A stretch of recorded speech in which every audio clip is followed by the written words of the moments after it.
انشاءاللہ آج دعا کے مسنون طریقہ کار پر بات کریں گے۔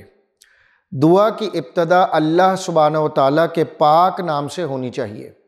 سورہ فاتحہ سے بھی ہمیں یہی ترغیب ملتی ہے کہ دعا کی ابتدا اللہ رب العالمین کے پاک نام سے ہو اور اس کی حمد و ثنا بیان کی جائے، اور اس کے بعد آپ صلی اللہ علیہ وسلم پر درود و سلام بھیجا جائے اور پھر اپنے دل کی بات کی جائے۔ اکثر لوگوں کی توجہ دعا کرتے وقت اللہ رب العالمین کی جانب مبذول ہوتی ہی نہیں ہے۔ وہ تصور جو مطلوب ہے پیدا ہوتا ہی نہیں، بلکہ حقیقت میں ایسی دعا غافل دل کی دعا ہوتی ہے۔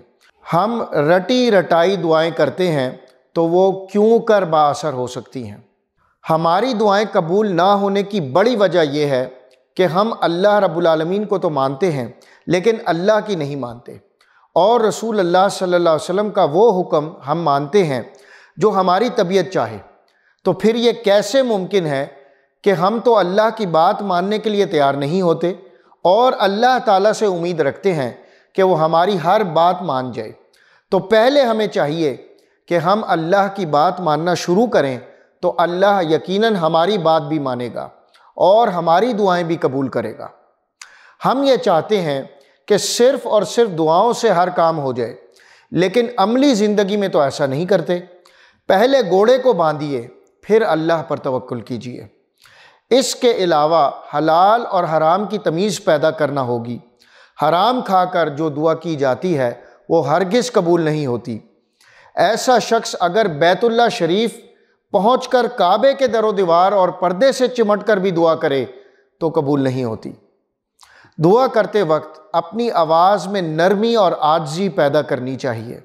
اللہ کے سامنے انتہائی عاجزی اور انکساری سے دعا کرنی چاہیے۔ کئی لوگ سستی کی وجہ سے جمائیہ لیتے ہوئے ہاتھ اٹھا کر دعائیں کر رہے ہوتے ہیں۔ منہ سے دعا کے الفاظ تو نکلتے ہیں مگر توجہ کسی اور طرف ہوتی ہے۔ ایسی بے توجہی اور سستی سے کی گئی دعا خاک قبول ہوگی۔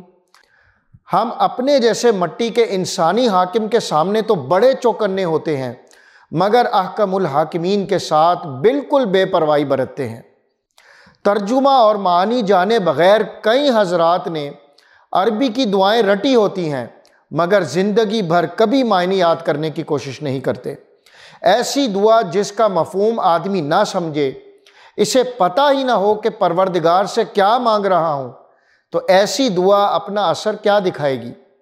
اللہ رب العالمین سے دعا ہے کہ اللہ سبحانہ و تعالی ہمیں مسنون طریقے سے دعائیں مانگنے کی توفیق عطا فرمائے اور ہماری دعاؤں کو با اثر بنائے۔